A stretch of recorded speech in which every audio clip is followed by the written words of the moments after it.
Hello and welcome to the latest edition of Silicon Grapevine. My name is Nitin Darhad with the Times, and my guest today is Vidya Rajagopalan, who is involved with a company called Rivian right now. Vidya, hello, how are you? Hello, I'm well. Nice to meet you. So, your role, you've been in automotive recently, but just, with Rivian, what do you do? So I lead the teams that do the electrical designs. Yeah. So that is all the controllers, the ECUs that go in the vehicle, just really anything that's electronics. So the power electronics, the inverters, motors. So it's really anything that moves electrons is in my space, and could be displays, audio, all of that. And I'm not going to ask you too much because all these companies don't like to talk about what they're doing unless they've got approval. So I think one of the things was quite interesting when I had the chat with you previously was how you moved to systems from the processor side and everything else. But we'll go into that a little bit. How did you get into electronics? So what's your I know we sort of graduated same years, 82 to 86, but just curious as to how you got there. Yeah. So I think I liked math in school, and then I liked sort of taking things apart and putting them together. And I grew up in India, where it's I think a little bit of a biased culture. If you're an engineer or a doctor, is where everybody's steered. So everybody's like, "Oh, you're so good at math, you should do engineering." Yeah. And I actually seriously toyed between that and my other interests would have been journalism and architecture. And then I think it was a path of least resistance. I looked at all three as things I'd be interested in, and then ended up picking the engineering path. So did you have a background, anybody doing electronics? Yeah, well, my dad had both mechanical and electrical engineering degree. And so, I remember growing up, he would always, he was really big on first principles and fundamentals. And it'd be like, what are you studying in school? Did you understand it? And he would take out a piece of string and, try to tell me, did you really understand it? Because when you're a kid, you tend to not go deep into the first principles. So I think that era was about trying to understand things from fundamental principles, and it's quite interesting. I had that similar path where I was sort of intrigued by something I did in science. I built a lie detector, kind of got interested in I was interested in medicine, but then I went into electronics, and then when I graduated, it was downturn, no jobs. So then I ended up editor of a Silicon magazine. So that was quite interesting. But you studied in India, I guess. I studied in India, undergraduate. Actually, I'll go back a little bit. I go back now, and I find that you're also very influenced by the teachers you had. Yeah. And so I didn't have the strongest of biology teachers, but now I'm fascinated by health and medicine. And I'm thinking, if it was different, our biology teacher would make us draw painfully the cell structure in gory detail, and it was terrible at drawing. Okay. And so that was my association with she'd look at how pretty it was, and that's how you got scored, and I'd always do miserably. So you also go back and you think how your choices were influenced by certain things. And you said maths. I think maths is one of those things, if you have a really good teacher, you can really be inspired into all kinds of things. So you studied, and then what was next after you graduated? So I graduated with an undergraduate degree in India from a school in Nagpur. And then I did what a lot of Indians do, is say, I'm going to go to graduate school in the United States. It's also a well-greased path. So the schools in the United States, I think, open up a lot of opportunities in terms of really, I would say, the breadth of what you can do, and also the labs. I think, India is fantastic, at least in those days. And I think a lot has changed now. A lot of academic knowledge, you learn a lot from the book, but our labs were never at the same level. And I think that was the opportunity that I was looking forward to. So I came to the University of Maryland for a master's degree with the full intent of fully going back. As most people do, actually. Yes, I think there's a pattern I see all the time. Yes. There's actually a name, when I was younger in the Indian community, it was called X+1 syndrome, which is I'm always going back, but 1 year later. Right, so. The issue is you get so used to doing something, and then you think, there's more I can get out of this than if I was in my little home environment. And I think that's where, when you look at anybody who's migrated to different countries, they all always do better than you'd expect. But it's interesting. How was the job hunting or getting into that first job? Right. And so that's I think you went to DEC first, didn't you? I went to DEC first, and you know what I did? And I actually went to the University of Maryland, which is near Washington, D.C. Yeah. So most of the hiring institutions that would come on campus were looking only for U.S. citizens because a lot of it is defense related. That's right. So what I found, I would go through all of them, and they would say citizenship required. And so one day I just said, I just need to send resumes. So I sent about 100 resumes to different places and waited. And the first call I got was from Digital. I interviewed with them and I got the job. Yeah. And at that time, I'd actually taken a course on networking that I was fascinated by. Right. But I had not yet, I really didn't know how to reach out to anybody. I was on the East Coast where it's very different. At that time, I think you didn't connect as much with California. Right. And so I had the choice of either I take that job or explore this interest in networking. Okay. And it was bird in the hand and versus an unknown. And as a student on a visa, your status depends on having a job. So I'm like, I took it. It's interesting. Do you have an idea of what was it in you that they saw that you say, okay, well, yeah, we'll hire her? Yeah. Or did anybody tell you? No, nobody told me. But I have to say it was unusual because, it's always been an environment there aren't a lot of women in. Yeah. And so our hiring manager was very interested in really searching for a diverse workforce. But I wouldn't say he said, I want to go look at women, but he really broadly looked at people who were interested in this space. Right. Totally unbiased. And so, I think... it's always about getting the right moment. That's right. A little bit of luck as well. But right. But I think, what I go back and look at it, when I started, there were about 3 of us, 3 women, all very talented. Two of my other friends were colleagues, had been to MIT. So they were clearly, top of their game. But that was very unusual at that time to have as many women start at the same time. In one of my early jobs, and I think probably around that same time, I remember a media trip, well, it was just me actually, to Digital Equipment Corporation in Galway in Ireland. So I was fascinated. I mean, the whole company that time. No, it was a great company. Actually, I think it's one of the best technical institutions that I worked at. I learned a lot. And I always say your first job can really be foundational because it trains you in how you do work, exactly. Sort of the engineering discipline and rigor. Yeah. And I had learned from the best there. What triggered you to sort of move on? Yeah. So when I got there, and I didn't know anything as to what I landed. I went to work on a processor, which was, Digital had made the VAX processor line. They're actually building a CMOS version called NVAX. That was after the PDP-11. That's right. And so then there was going to be some other VAX product. I went to work on that. That got canceled, and I got moved shortly after onto the Alpha processor, which was I think a really great experience. Worked on the first Alpha processor, which was really the best of its kind. That was a really pioneering time. It was a pioneering time. So it was sheer luck. I landed on a project that was really pioneering. Yeah. Worked with some of the best microprocessor designers in the country. Yeah. And I can imagine all of those at that time. Yes. Yeah. And then worked on 2 generations. So we did the first Alpha chip, which was EV4 and then EV5. And then what made me move was really the weather. I'd grown up in a warm, tropical environment, and the Boston weather got to me, weather got to me. I think I remember you saying this to me when we first had the conversation. Yes. And so when come winter, I would be, running from the parking lot to the office or home. And so California had this draw. And so it was primarily weather, I would say. Yeah. But it was also coincidental. And I think you said something about right place at right time was as California was really taking off. I used to get a few calls from recruiting calls from companies saying, come to sunny California.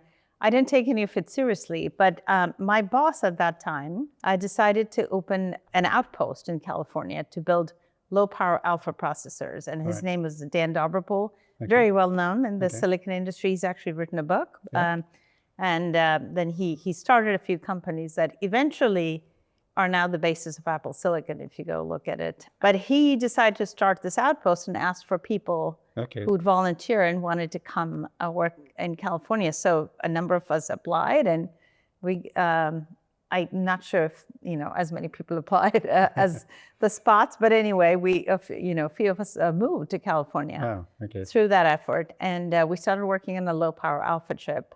At some point, it was clear that maybe there was not a big market demand for that low power alpha, but it morphed. Too early. Yes, too early. It was too early. And actually that team went on to build, I think, work with the Apple Newton program, and then they went to look at building low power ARM chips. Yeah, that's right. And so I left at that time, but that team went on to build Strong ARM, which was one of the early low power ARM processors outside. And then I decided it was when there was all the startup buzz in California, so I went to a startup. Was that SGI? No, I know, it's called QED. Oh, sorry, QED, yes, yeah. Quantum Effect Design, but they built microprocessors, which is what I did. It was a MIPS microprocessor. I was there for a little while, and they actually eventually went public and then got acquired by PMC Sierra. But a lot of my former DEC colleagues ended up at Silicon Graphics. So that was my next move, and they invited me to join in. Silicon Graphics was, quite the buzz at the time with the graphics focus. Exactly. They hadn't yet found out about AI. But this is quite interesting about the electronics industry. I'm not sure if other industries where, the networks are so it's interconnected and very strong. You said your colleagues said, but from ex-colleagues. I think I've seen that quite a lot in this industry. Huge. That is huge. And I think somebody else told me once, most of my jobs have been because somebody I worked with reached out and said, would you be interested? I think I've only ever applied for 2 jobs formally. Interesting. And so somebody approached me and I had worked with and I joined. That's how I ended up joining Silicon Graphics. But, I think I sort of joined Silicon Graphics at sort of when they were starting to go down. Yes. And they decided to spin off the MIPS division. And then I actually stayed as an IP company. So they had made a really good deal with Nintendo originally when they designed the processor for Nintendo. And they, at that time, hit on the subscription model. So not only did they make money on the chip, but they made money with every game. So that was a really good model. And so they took that and they spun off MIPS. And with the idea that MIPS would sell microprocessors and designs. And so that was the early start of the IP business. The early 90s and then ARM and then whatever. Right. And I think, MIPS had really a lot of potential, but they missed the smartphone market, and ARM, rightfully got that market and wrote it up. That break with TI and everything. And so I think, I was there at MIPS for a while. My former boss from another company, reached out and said, he was at Xilinx, and he said, would you be interested? We're looking to pivot from only being an FPGA company to build SoCs. Yes, that's right. SoC type the big products. FPGAs, yes, right. And so the FPGAs were very regular arrays, and this whole notion of something that was, FPGAs are used to be designed more like memories, very analogish, and there's very little control logic. Cross matrix and everything. Right. And if you're a purist, you think you should never harden anything. Everything should be an FPGA because it's so infinitely flexible. I do remember because I wrote one of the early journalists to write about the logic cell array, the 64, way back in the 80s.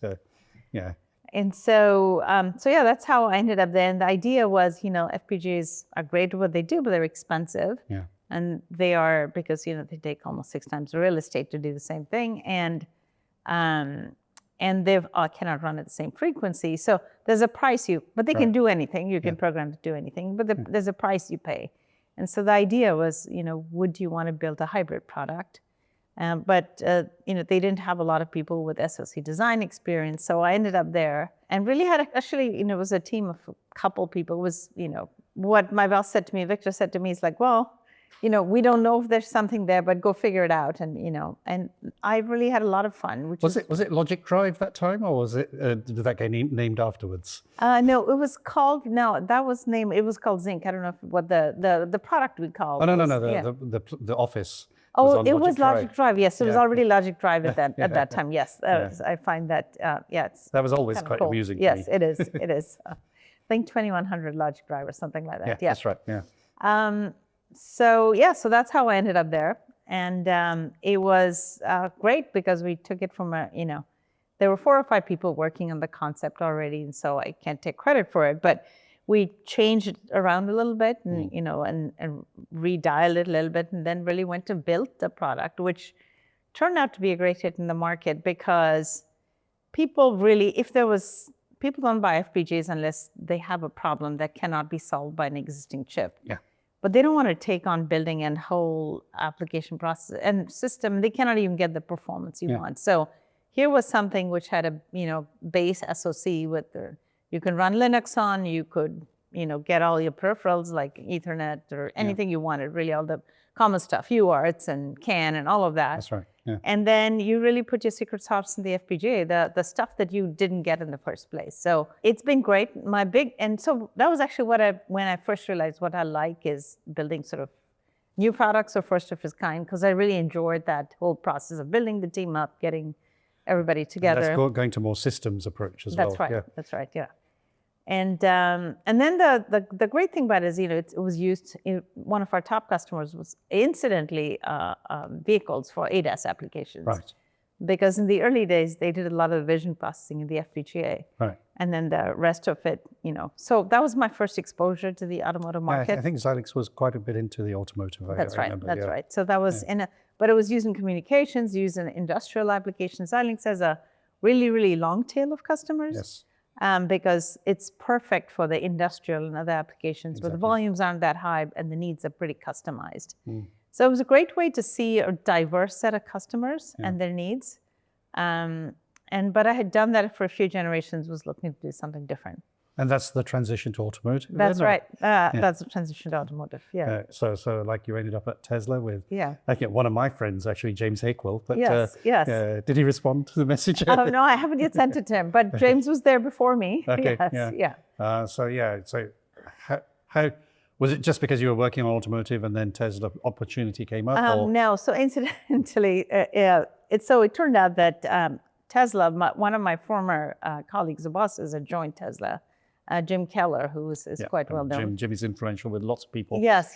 So I was thinking, I left Xilinx because I was ready to do something different. And, a little while before that, I had decided that instead of looking for the grand retirement, that between jobs, I'd take a year off and do all the things I don't get to do when I'm working. Yeah. So I took a year off, and then I, was thinking, what do I do next? And I said, I really want to do something that aligned with, had a bigger picture value, that I cared about, and which aligned with, it had to be more than just a job, putting something out there. And I said, I'm passionate about the environment. And then what am I good at? I'm good at, computing. And I sort of put those two together and said, the thing about Tesla is they're working on EVs, which are really generally good for the environment. So I felt good about the mission. And then I was thinking that I knew they were already getting into AI, and AI was the next big thing in compute. So I felt like here's something that, scratches both the itches. It builds on what I'm good at computing, and it really is working in an area that I care about. Yeah, that's about 8 to 10 years ago, isn't it? Something like that. Yeah, about 2017, yeah. Yes, so, that's right, yeah. And so I ended up at Tesla, which was also, I think, a great time to join. That was when they were almost going out of business, there was a concern before Model 3 was launched. Yeah.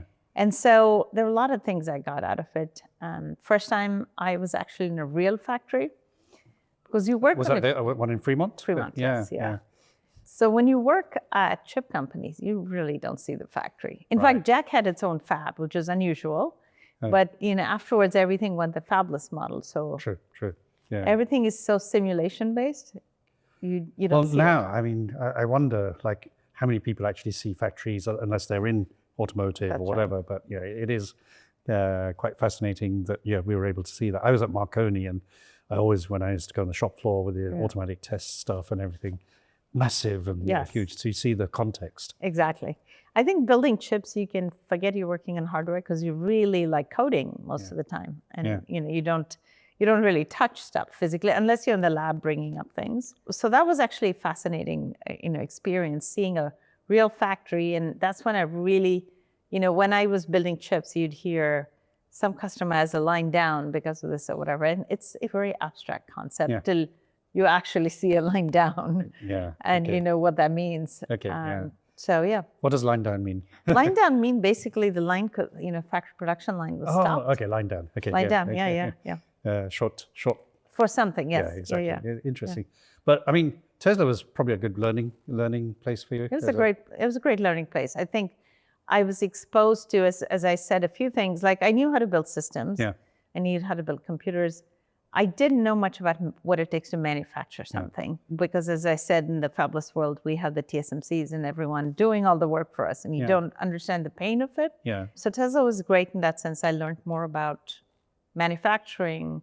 I would say even it's also a consumer product at the end of the day. So also about a consumer. Yeah. Because you sell in my previous life, you would sell to Cisco or somebody like that, and you never had to deal with the end customer. Yeah. And I think, and then Tesla's also very scrappy. So you learn, and the other thing. I mean, the other way of looking at that scrappy is more about like, okay, it's got a very startup culture. It does, yes. And so I think it's very dynamic. And the thing I would say I learned the most out of Tesla is the sort of healthy disregard for conventional wisdom and really be willing to look at problems in a whole different way. A lot of people admire that. Yeah, that is definitely a strength. Yeah. So how did you end up at Rivian? So post Tesla, I said, okay, I think that was fun, but maybe I'll go back and do chips and systems. Okay. And I did the same thing. I took a year off. And I was exploring my next opportunity. I talked to actually a few other chip companies. I almost agreed to go to one of them. Yeah. And then RJ, who's the CEO of Rivian, reached out, and I talked to him and really liked him as a person. Seemed very genuine, authentic. And I thought about it, and I see that the reasons I went to Tesla still apply. I'm passionate about the environment. Yeah. I'm interested in compute. This seems like I could do more of this. And I haven't really spent, I had spent a long time in the chip and systems industry. And what I realized I do like is seeing the whole product, sort of top to bottom. As the in term right now is the 5-layer cake. Yes, so the 5-layer cake. Yeah. I'm not savvy enough to know the term, but yeah. So, and that part is really good because you really get to see how it's experienced, how it's used. So I looked at all the positives and I said, and then I also thought to really meaningfully learn an industry or have impact, you need to be there at least, I would say 10 years. Yeah, that 5-layer cake basically refers to the whole technology stack, from top to bottom or whichever way you look around. But so, I mean, let's switch gears a bit. What are the things that really, what do you do outside of work? What kind of stuff do you do? I love to travel when I can. Okay. So this job is not bad. And this job is not bad. Yeah, but when you travel for work, it's different. Yeah. Okay. So I love to travel. I like the outdoors. I like watching movies, foreign movies. Probably don't do enough of all of that, but yeah. And like, what drives you is every day? What's the thing that motivates you? I think what motivates me is problem solving. Yeah. And I think, problem solving is what I enjoy. And I think that's what I like about engineering. Yeah. Sometimes a little too much. I think that I always say the difference between research and engineering is engineering, you have to ship and it has to work and you have to solve every last problem. Right. And sometimes that gets a bit too much, or you might have a field issue or you might have something. But I think the sort of the enjoyment of like cracking of problems, I think what I enjoy. You talk about movies. What's your favorite movie? Oh gosh, that's a tricky question. It used to be a movie called Cinema Paradiso that I used to be my favorite movie a long time ago. But more recently, I think there's a movie called Roma that I liked. Yeah. Very good. Yeah. One of the things I think, I speak to people and I also do a lot of mentoring. Do you feel like there's anybody who's been really influential as a mentor or something in your life, or do you feel like those have been important, or did you manage to just scrape through? Yeah. Well, I would say, not one mentor. I would say my dad, for one, and I was just thinking about it, is, at ITF, there weren't that many there were women speakers, but, there weren't that many. And I think I was actually telling my daughters is there was still a perception for a lot of, the women, like I'll hear people say, I don't do math, I don't do science. And so my dad was such a science and math junkie that he was so passionate about it, I think, so he'd be my first mentor that it never even came to his mind that I was a girl and therefore not, I couldn't do science and math. So he would always be like, he would love talking about that stuff. Okay. Yeah. And so I would say he's my first mentor. But then I would say almost a lot of people, I would say most of the people I worked with, I had the best managers and, you do, supervisors. You work with these people almost like 24/7 when you're doing high pressure jobs. Right. And so you do learn a lot from everybody. You do. Yeah. So, and then I said every one of them has been, has been really supportive. So I wouldn't pick one. I'd say everyone. I was very fortunate because you hear about people who might have had bad experiences, and I worked with the best.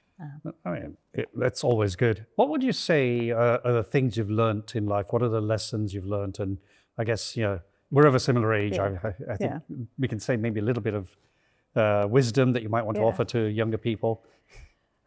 Gosh, I was saying one is not to take yourself too seriously, I think. Enjoy life. Yeah.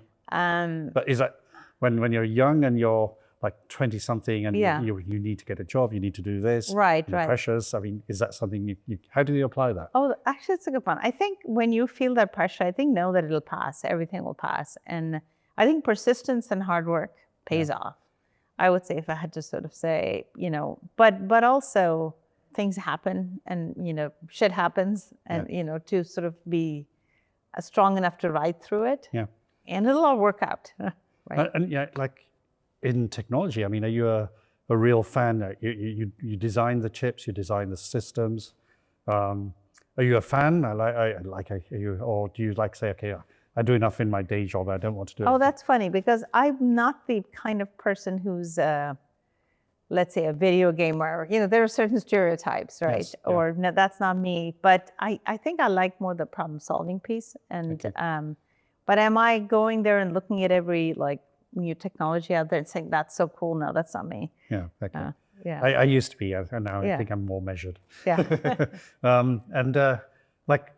Actually, maybe I'll take back. What I'm now more fascinated often is some of the health stuff I read. Okay. And that's why I always think about it. If I had, had the right educational background, biology, maybe, I would have been even more passionate about it. I mean, we have been hearing a lot more about brain-inspired technology with the AI and the bioscience and biotechnology, the convergence of neuroscience thing. And I mean, I just did an interview recently, neuroscience and semiconductors. That's right. And the brain and the analogies there. Yeah. So there's some fascinating stuff. Well, good. It's been fascinating talking to you. So I know I asked this question before, but I think I just want to close on this. What would you say to your younger self, to Vidya, knowing what you know now? The thing I would say is take your chances. If there's something comes up, don't doubt yourself. Okay. I had there were times people reached out to me. One was a startup that when I had little kids and I told myself, I can't do it. My kids are too small. And I realized I worked just as hard anyway. I could have done it. So I would say don't doubt yourself and go do it. Yeah, right. Just try. Just try. Like the sports shoes. Yeah. Vidya, thank you very much. Thank you. Thanks, Nitin. Pleasure talking to you. Thank you.